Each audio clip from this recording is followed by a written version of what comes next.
Bismillahirrahmanirrahim. Assalamualaikum warahmatullahi wabarakatuh. Perkenalkan, nama saya Rewigiani Rajoyu Putri dari kelas 3A akan mempresentasikan hasil tugas saya buku 1 kurikulum RA Al-Islah tahun pelajaran 2024-2025.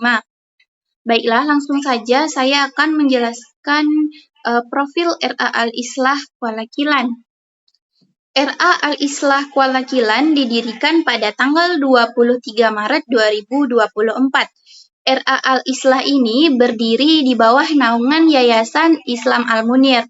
Yayasan Islam Al-Munir ini merupakan salah satu lembaga pendidikan yang menjadi binaan Kementerian Agama Kabupaten Indragiri Hulu, Riau. Lembaga pendidikan Tuan Usia Dini ini merupakan harapan umat Islam yang berada di sekitar wilayah Desa Kuala Kilan, Kecamatan Batang Cenaku. Kesadaran dan keinginan dari keluarga Muslim yang ingin memberikan fondasi dasar yang kuat bagi anak-anaknya. Nah, dari harapan inilah yang menjadi penggerak bagi pengurus Yayasan Islam Al-Munir untuk membangun RA Al-Islah ini. Nah, RA Al-Islah ini berdiri di Desa Kuala Kilan, Kecamatan Batang Cenaku, Indragiri Hulu, Riau. Baiklah, selanjutnya saya akan menjelaskan visi dan misi serta tujuan RA Al-Islah Kuala Kilan. Nah, visi dari RA Al-Islah Kuala Kilan ini adalah membangun dan membentuk generasi Muslim emas menuju Indonesia emas. Bagaimana upaya kita sebagai guru untuk menerapkan dan menjalankan visi ini? Kita sebagai guru menerapkan dan mengajarkan kepada anak tentang moral-moral agama Islam, tentang akhlak, dan pembelajaran Islam lainnya. Selanjutnya, misi RA Al-Islah. Yang pertama, menjadikan lembaga yang disenangi dan dipercayai masyarakat. Nah, bagaimana cara menjadikan lembaga yang disenangi dan dipercayai masyarakat? Kami seorang guru mengupayakan mendidik dan mengajarkan anak sebaik mungkin, memberikan fasilitas yang baik kepada anak, dan mengajarkan serta memberikan kenyamanan kepada anak. Yang kedua ada mengembangkan kreativitas untuk hidup mandiri. Yang selanjutnya ada menciptakan generasi emas yang selalu menjunjung nilai-nilai agama sesuai dengan syariat Islam. Yang ketiga, membiasakan ibadah dan berperilaku di dalam sekolah maupun di luar sekolah. Nah, membiasakan ibadah dan berperilaku Islami di dalam maupun di luar sekolah. Nah, anak-anak kita terapkan berperilaku Islami tidak hanya ketika di dalam lingkungan sekolah, namun ketika di luar sekolah kita juga meminta kepada orang tua untuk menerapkan kepada anak bagaimana perilaku yang baik dan tetap menjalankan ibadah ketika di rumah, tidak hanya ketika di sekolah. Yang terakhir ada menjadikan sekolah unggul dan berwawasan global. Selanjutnya ada tujuan RA Al-Islah. Yang pertama, tujuan umum. Tujuan umumnya yang pertama, menyiapkan generasi yang beriman dan bertakwa serta beradab sejak anak usia dini. Yang kedua, menjadikan anak didik yang beriman dan bertakwa kepada Allah Subhanahu wa taala.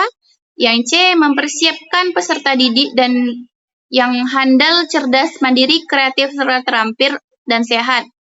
Yang keempat, selalu menjunjung nilai-nilai agama sesuai syariat Islam.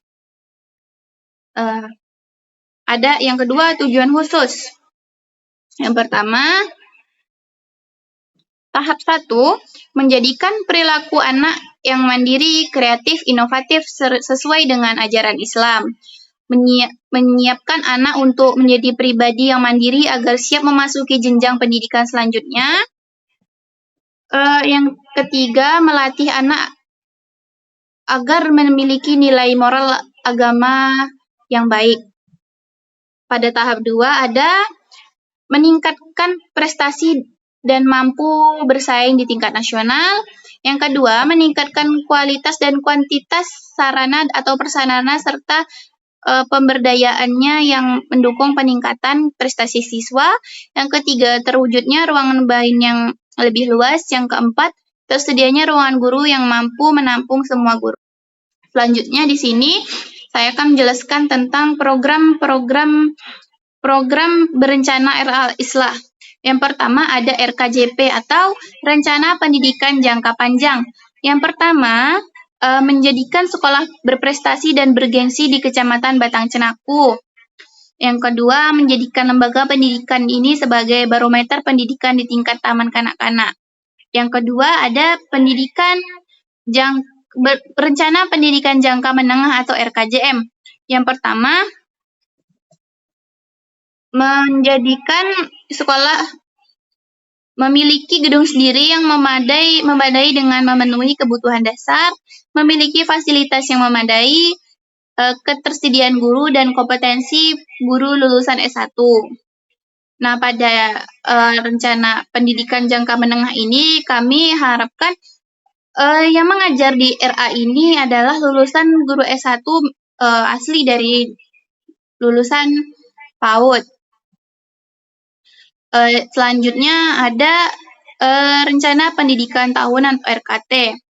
Yang pertama ada membuat kurikulum tingkat satuan pendidikan, membuat program tahunan, program semester, membuat format RPPM, RPPH, dan penilaian untuk diisi setiap harinya. Selanjutnya, lomba gebiar PAUD kegiatan hari anak dan perpisahan. Nah, pada kegiatan ini akan rutin dilakukan setiap ada acara. Misalnya Hari Anak Nasional, anak-anak akan mengadakan lomba-lomba atau mengikuti lomba-lomba yang diadakan oleh pihak-pihak tertentu. Selanjutnya, pertemuan wali murid. Yang terakhir, peningkatan kesejahteraan pendidikan dan tenaga pendidikan honor guru. Itulah tadi penjelasan dari saya yang dapat saya sampaikan. Kurang dan lebihnya saya mohon maaf. Wassalamualaikum warahmatullahi wabarakatuh.